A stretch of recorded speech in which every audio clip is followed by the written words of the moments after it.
Halo, Assalamualaikum warahmatullahi wabarakatuh. Mahasiswa UT yang selalu bersemangat. Kita sudah sampai pada akhir pembelajaran kita, yaitu pada kegiatan belajar ke-14. Dan ini merupakan rangkaian akhir dari pembimbingan mata kuliah karya ilmiah di Universitas Terbuka. Silahkan Anda pastikan bahwa Anda sudah mengunggah tugas 4 sesuai dengan kaidah penulisannya, kemudian sudah memenuhi kaidah plagiasi ya, di mana karya yang Anda tulis itu sudah mencapai angka plagiasi di bawah dari 30%.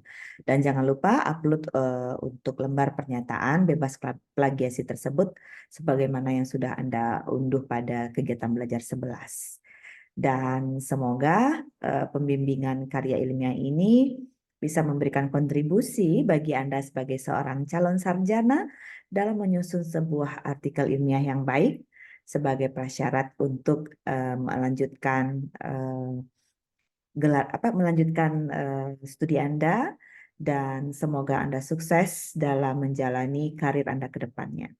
Terima kasih. Assalamualaikum warahmatullahi wabarakatuh.